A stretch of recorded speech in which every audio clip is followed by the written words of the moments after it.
Two cities, two countries. One question. When the sun goes down in Southeast Asia, which city truly comes alive?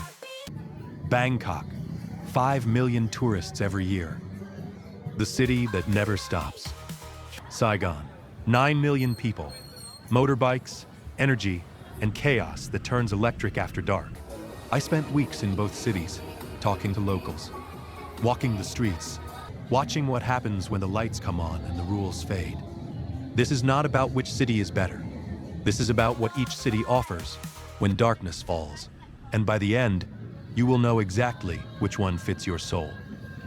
Before we begin, let me be clear. This video is about observation, not judgment. Let's go. Why these cities matter. Bangkok and Saigon sit 450 miles apart, just over an hour by plane. But when night falls, they become completely different worlds. Bangkok is Thailand's capital, a city built for tourism, polished, organized, designed to impress. Saigon, officially called Ho Chi Minh City, is Vietnam's economic heart. Raw, authentic, still finding its identity between war history and modern ambition. Both cities attract millions of visitors. Both promise unforgettable nights, but the experience could not be more different.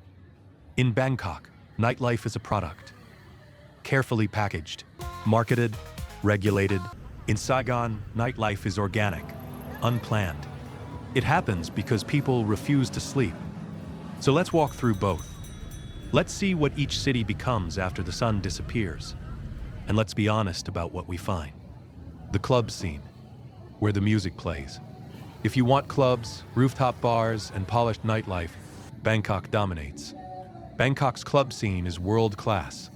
Mega clubs with international DJs, rooftop bars offering views that belong on postcards, sound systems that shake your chest, light shows that make you forget what day it is. The crowd is mixed. Tourists, expats, wealthy Thais. Everyone dressed to impress. Entry fees range from free to $30 depending on the night and your gender. Dress codes exist. Some clubs enforce them strictly. Shorts and sandals might get you turned away. Bangkok nightlife wants you to look the part. Saigon's club scene is smaller, but it is growing fast. Clubs, like Lush and Acoustic, attract younger crowds. The music leans toward EDM and house, but the vibe feels more relaxed. Less pretentious. Entry is cheaper, usually under $10, sometimes free. The dress code is looser. Saigon does not care if you wore sandals, as if you showed up ready to move. But here is the difference. In Bangkok, clubs are destinations. You plan your night around them. In Saigon, clubs are just one option. The real energy lives somewhere else. On the streets, street life, where the soul lives. Bangkok has street life. Khao San Road is famous. Sukhumvit buzzes with energy. But it feels contained, controlled. Designed for cameras, Khao San Road is Bangkok's backpacker headquarters. Neon signs, loud music, bucket cocktails that taste like regret the next morning. It is fun. It is chaotic. But it also feels performative. Like the city is playing a role tourists expect. Sukhumvit offers something different. Higher end, rooftop bars, international restaurants, a more polished version of nightlife, still enjoyable, still alive, but structured. Saigon street life is different. It does not perform, it simply exists. Bui Vien Street is Saigon's nightlife heart, but calling it a nightlife district misses the point. Saigon's nightlife is everywhere. On every corner, in every alley, plastic chairs, sidewalk beer, motorbikes weaving through crowds, street food grilling on makeshift stalls, locals and tourists mixing without separation. There is no velvet rope, no bouncer deciding if you belong. You sit, you drink, you talk. The city absorbs you, and it never stops moving. At 2 a.m. in Bangkok, things start winding down. Clubs close, streets empty. The city prepares to reset. At 2 a.m. in Saigon, people are still arriving. The energy shifts but never dies. Motorbikes still, vendors still cook. The city refuses to sleep. This is where Saigon separates itself. It does not package nightlife for you. It invites you into its rhythm. And if you can keep up, it never lets you go. Prices. What your money gets you. Let's talk money. Because nightlife costs differently in each city. Bangkok is more expensive. Not by Western standards, but compared to Saigon, the gap is real. A beer in a Bangkok club costs 150 to 250 baht. That is $4 to $7. Cocktails range from 300 to 500 baht, about $8 to $14. Rooftop bars charge even more. A single drink can hit $15 to $20. Street food on Khao San or Sukhumvit runs 80 to 150 baht per dish. Around $2 to $4. Affordable, but not as cheap as people expect. A night out in Bangkok, including club entry, drinks, and food, can easily cost $50 to $100 per person. Saigon is cheaper. Noticeably, a local beer, Saigon beer or 333, costs 20,000 to 40,000 dong. That is less than $2. Even in tourist areas, cocktails run 80 to 150,000 dong, about $3 to $6. Street food is almost free. Banh mi costs 20,000 dong, less than $1. Pho runs 40-60 2 cups, about $1.50 to 2 cups. You can eat like royalty for $10. You can eat like royalty for $10. A full night in Saigon, including drinks, food, and entertainment, rarely exceeds $30 to $40 per person, and that is if you are generous. Here is what that means practically. In Bangkok, you calculate. You pace yourself. You decide which drinks matter. In Saigon, you stop counting. Money becomes almost irrelevant. You order without thinking. And that freedom changes how nightlife feels. When cost is not a barrier, exploration becomes natural. You try things. You stay longer. You say yes more often. Bangkok offers quality. Saigon offers freedom. Both are valuable, but they feel completely different. Safety and vive, how it feels. Safety matters, especially at night in foreign cities. Bangkok feels very safe. Streets are well lit. Police presence is visible. Tourist areas are monitored. One day, violent crime is rare. Scams exist, overpriced taxis, gem shop tricks, bar scams in certain areas. But physical danger is uncommon. Women walk alone at night in central Bangkok without much fear. Families stroll through Sukhumvit. The city protects its tourism reputation aggressively. That safety allows comfort. You relax. You explore without constant vigilance. Saigon feels different, not dangerous, but less controlled. The energy is wilder. Traffic never follows rules. Motorbikes weave through crowds even on sidewalks. Pickpocketing happens more often, especially in District 1 and Bui Vien area. But violent crime remains rare. Locals are generally helpful. The chaos feels overwhelming but not threatening. You meet awareness here. You keep your bag close. You watch your phone. You stay alert. The difference is not danger, it is structure. Bangkok feels managed. Saigon feels alive. Both are safe enough if you use common sense. But the vibe shifts how you move through each city. Bangkok lets you forget you are in a foreign place. Saigon reminds you every second. And for some people, that constant awareness is exhausting.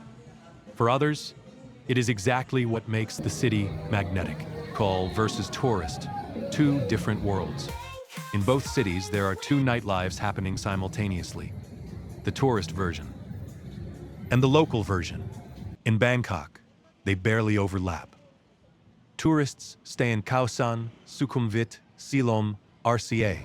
Thais go to Tonglor, Ekamai, Ari.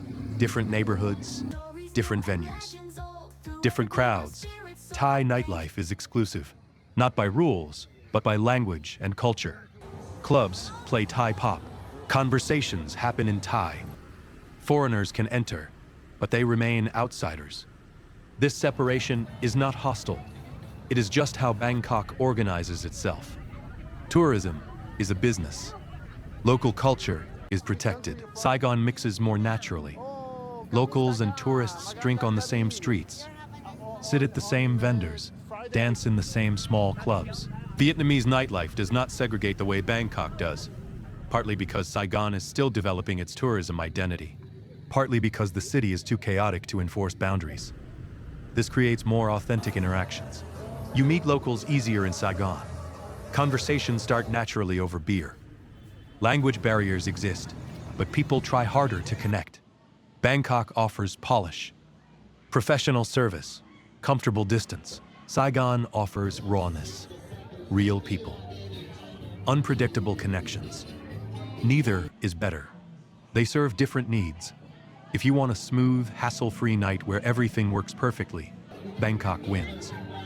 If you want to feel like you discovered something real, something unfiltered, Saigon delivers the reality, what nobody tells you. Let's be honest about what both cities hide beneath the neon. Bangkok's nightlife has shadows. Red light districts exist.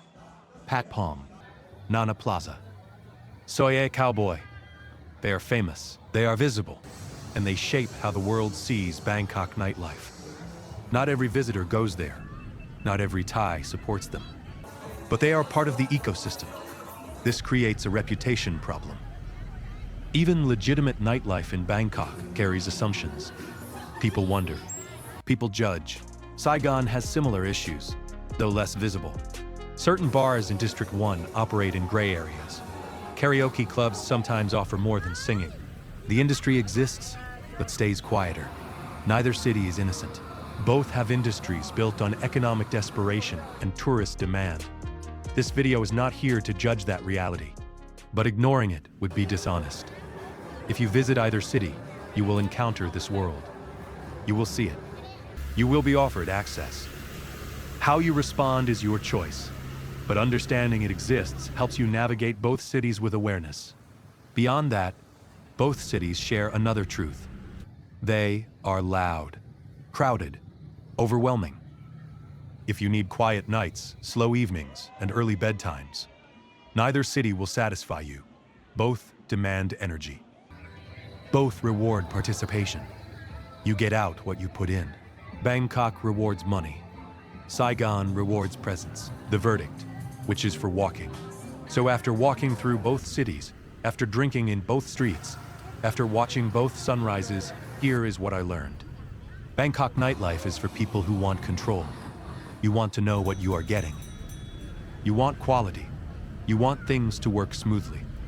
You want English menus, clear prices, and air conditioning. Bangkok delivers that.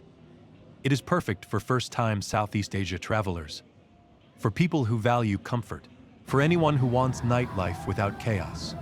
Saigon nightlife is for people who want immersion. You want to feel the city's pulse. You want to sit on plastic chairs and eat food you cannot name. You want to get lost in alleys that do not show up on Google Maps. Saigon offers that. It is perfect for adventurous travelers, for people who value authenticity over polish, for anyone who wants to feel alive instead of comfortable. Neither city is better. Bangkok is a stage. Saigon is a street fight. Bangkok is a 5-star hotel. Saigon is a backpacker hostel. Bangkok is a movie. Saigon is real life. You choose based on who you are, not which city is objectively superior. If you are 25 and broke, choose Saigon. If you are 50 and comfortable, choose Bangkok. If you want Instagram moments, choose Bangkok. If you want stories nobody believes, choose Saigon. Both cities will give you a night you will not forget, just for completely different reasons. So that is Bangkok. That is Saigon. Two cities, two energies, two versions of what happens when Southeast Asia refuses to sleep. I did not come here to crown a winner. I came to show you what exists. Because nightlife is not about which city parties harder. It is about which city matches your rhythm. This video is about observation, not judgment.